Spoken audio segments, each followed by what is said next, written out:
कोरोनाच्या संकटामुळे संपूर्ण देश लॉकडाऊन अवस्थेत आहे। पोलीस जिल्ह्याच्या सीमेवर आपले कर्तव्य बजावत आहे। अशा परिस्थितीत भंडारा खरबी नाका चेकपोस्टवर नागपूरकडून भंडाऱ्याकडे जाणाऱ्या चारचाकी वाहन स्विफ्ट गाडी क्रमांक MS49U8913 या वाहनाला पोलिसांनी चेकिंगसाठी थांबवण्याचा प्रयत्न केला। पोलिसांनी वाहनाची तपासणी केली, त्यात 10,000 रुपये किमतीची एक भरमार बंदूक आढळली।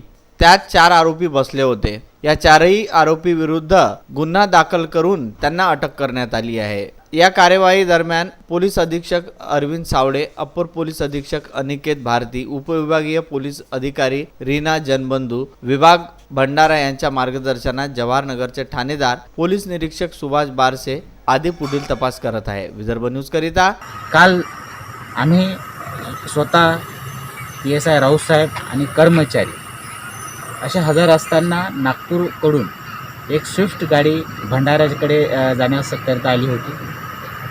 तिला आम्ही थांबण्याचा इशारा केला, परंतु ती त्या ठिकाणी थांबली नाही आणि पुढे आमचे कर्मचारी होते, त्यांना आम्ही ती गाडी थांबवण्याचा इशारा केला आणि त्या गाडीला थांबवलं।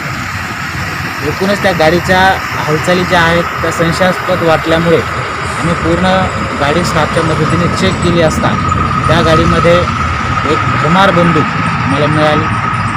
त्या भरमारमध्ये वापरण्याचे जे बारूद आहे ते आणि छर्रे असं साहित्य आम्हाला त्या गाडीमध्ये मिळालं। हे जे आरोपी आहे हे नागपूर येथील आहेत, पंचशील नगर नागपूर या ठिकाणचे आहेत। या सर्वांना आम्ही ताब्यात घेऊन यांच्याविरुद्ध आर्म ॲक्ट प्रमाणे गुन्हा दाखल केलेला आहे। त्याच्यापैकी मनोहर सिंग बावरी, मलिंदर सिंग बावरी, अनुप सिंग बावरी आणि अकाल सिंग टाक सर्व राहणार पंचशील नगर नागपूर या ठिकाणचे आहेत। आम्ही नागपूर पोलीस स्टेशनशी संपर्क साधून या आरोपींचा काही गुन्हेगारी इतिहास आहे का याची चाचपणी करत आहे आणि तसं काय रेकॉर्ड असेल तर त्यांच्यावर प्रतिबंधात्मक कारवाई करण्यात येईल। भंडारा येथून प्रवीण भोंदे।